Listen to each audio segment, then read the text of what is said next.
du frère. Exode chapitre 15, verset 19 à chapitre 17, verset 7. En effet, les cheveux du pharaon, ses escorts et ceux qui les montaient s'étaient engagés dans la mer, et l'Éternel avait fait refluer l'eau sur eux tandis que les Israélites avaient traversé la mer à pied sec. Myriam, la prophétesse, sœur d'Aaron, prit les tambourins, et toutes les femmes de la suivirent en dansant et en jouant des tambourins. Myriam étonna en réponse aux Israélites. Chantez pour l'Éternel. Il a fait éclater sa gloire. Il a culbuté dans la mer les chevaux et son cavalier. Sur ordre de Moïse, Israël quitta la mer des oiseaux et prit la direction du désert des Sours. Ils marchèrent pendant 3 jours dans le désert sans trouver de point d'eau. Ils arrivèrent à Mara, où il y avait de l'eau, mais ils ne pourront pas en boire parce qu'elle était de mer, d'où le nom de Mara, amertume. Alors le peuple se plaignit de Moïse en disant: Qu'allons-nous boire? Moïse implora l'Éternel qui lui indiqua un bois d'une certaine espèce qu'il jeta dans l'eau, et l'eau devint potable. C'est à cet endroit que l'Éternel donna au peuple des préceptes et un code droit. Là aussi, il le mit à l'épreuve. Il leur dit: Si vous écoutez attentivement l'Éternel votre Dieu, et si vous faites ce qui est droit à ses yeux, si vous êtes attentifs à ses commandements, et si vous obéissez à toutes ses lois, je ne vous infligerai aucune des maladies dont j'ai frappé les Égyptiens, car je suis l'Éternel qui vous apporte les guérisons. Ensuite, les Israélites arriveront à là où il y avait 12 sources d'eau et 70 pommières. Ils campèrent près de l'eau. Toute la communauté des Israélites quitta Élan, et les 15e jour du second mois qui suivit leur sortie d'Égypte, les Israélites arrivèrent au désert de Sin, qui s'étend entre Élan et le Sinaï. Là, dans le désert, toute l'assemblée des Israélites se plaignit de Moïse et d'Aaron. Il a dit, disant: Oh, pourquoi l'Éternel ne nous a-t-il pas fait mourir en Égypte, où nous étions installés devant des marmites pleines de viande, et où nous mangions du pain à satiété, tandis qu'à présent, vous nous avez fait venir dans ce désert pour y faire pour mourir de faim toute cette multitude. Alors l'Éternel dit à Moïse: Regarde, je vais faire pleuvoir du ciel sur vous du pain. Le peuple sortira et en ramassera chaque jour la ration nécessaire. Je les mettrai à l'épreuve de la sorte, et je verrai si c'est conforme au non à mes instructions. Le 6e jour, il y aura 2 fois plus que les autres jours à ramasser et à prêter. Moi et Aaron dirent à tous les Israélites: Ce soir, vous saurez que c'était l'Éternel qui vous a fait sortir d'Égypte, et demain matin, vous verrez que manifester la gloire de l'Éternel, car il vous a entendu, vous plaindrez de l'Éternel. Car qui sommes-nous pour que vous vous plaigniez de nous? Oui, dit-il, vous le saurez ce soir, quand l'Éternel vous donnera de la viande à manger, et demain, lorsqu'il vous donnera du pain à satiété. Car l'Éternel a entendu les plaintes que vous avez formulées contre lui. Nous, qui sommes-nous? Ce n'est pas de nous que vous êtes plaintes, mais de l'Éternel. Puis Moïse dit à Aaron: Ordonne à toute l'assemblée des Israélites qui se présentent devant l'Éternel, car il a entendu leurs plaintes. Pendant qu'Aaron parlait à toute l'assemblée des Israélites, ceux-ci se tournèrent du côté du désert, et voilà que la gloire de l'Éternel apparut dans la nuée. L'Éternel s'adressa à Moïse et lui dit: J'ai entendu les plaintes des Israélites. Dites-le donc: Ce soir, avant qu'il fasse nuit, vous mangerez de la viande et demain matin vous vous rassasierez des pains, et vous saurez, je suis l'Éternel votre Dieu. En effet, les soirs même, des scales viendront s'abattre sur les campements qui en furent recouverts. Et le lendemain matin, il y avait une couche de rosée tout autour du camp. Lorsque cette rosée se fut dissipée, on aperçut de par terre, sur les sols du désert, un mince dépôt granuleux, fin comme du givre qui restait.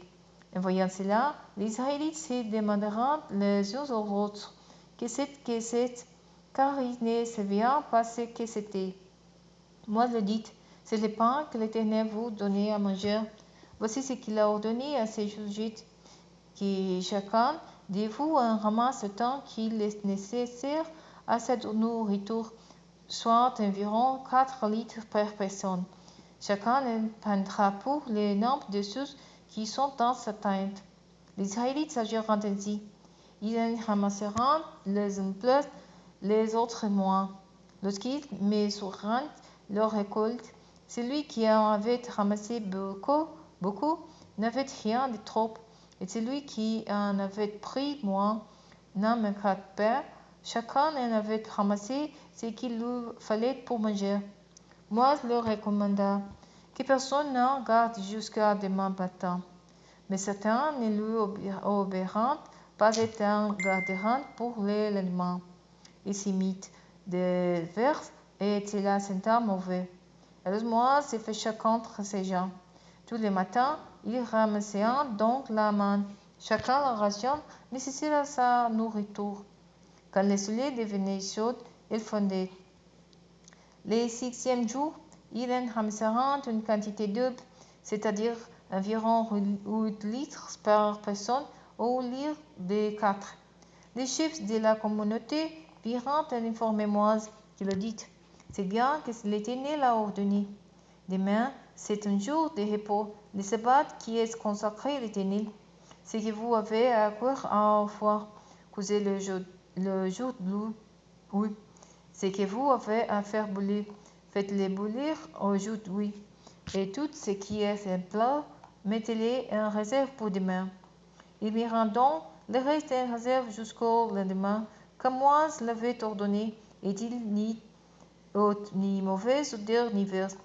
Moïse leur dit alors, mangez aujourd'hui ce que vous avez mis en réserve, car c'est le jour où repose en l'honneur de l'Éternel. Aujourd'hui, vous ne trouverez pas de main de hôte.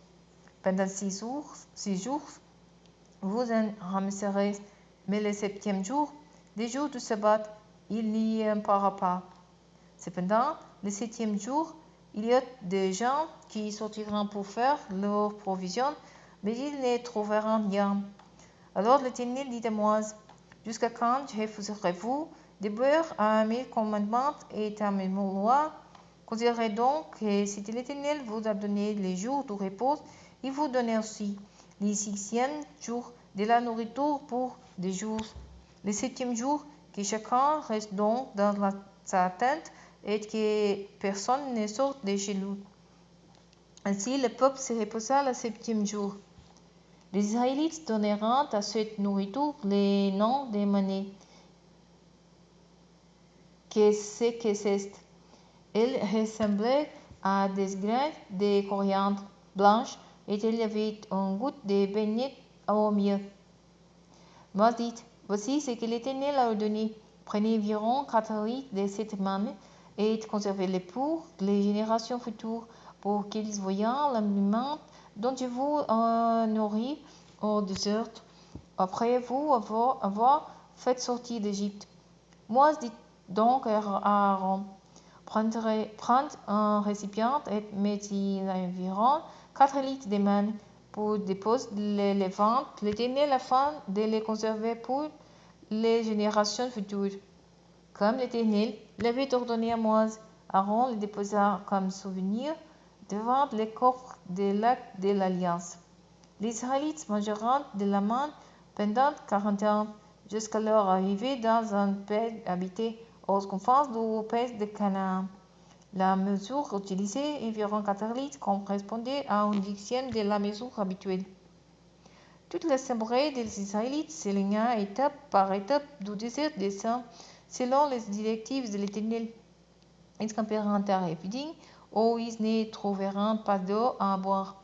Alors le peuple prit Moïse à partie en lui disant, « Donnez-nous de l'eau à boire. » Moïse leur répondit, « Pourquoi me prenez-vous à partie? Pourquoi voulez-vous forcer la main à l'Éternel? » Pressé par la soif, le peuple se plaignit de Moïse et dit, « Pourquoi nous as-tu fait quitter l'Égypte? Et c'est pour nous faire mourir de soif ici, nous, nos enfants et nos troupeaux. » Moïse cria à l'Éternel en disant, « Que puis-je faire pour ce peuple? Ils sont sur le point de me lapider. » L'Éternel dit à Moïse, « Passe devant le peuple et emmène avec toi quelques responsables d'Israël. Prends de la main le bâton avec lequel tu as frappé les Nil et va. Quant à moi, je vais me tenir là devant toi sur un rocher du mont Horeb. Tu frapperas les rochers, de l'eau en jaillira et le peuple pourra boire. » Moïse fit ainsi en présence des responsables d'Israël. Il appela le Massa et Meriba, et pour avec Israël, parce que les Israélites l'avaient pris à partie et parce qu'ils avaient voulu forcer la main à l'Éternel en disant, « L'Éternel est-il, oui, ou non, au milieu de nous?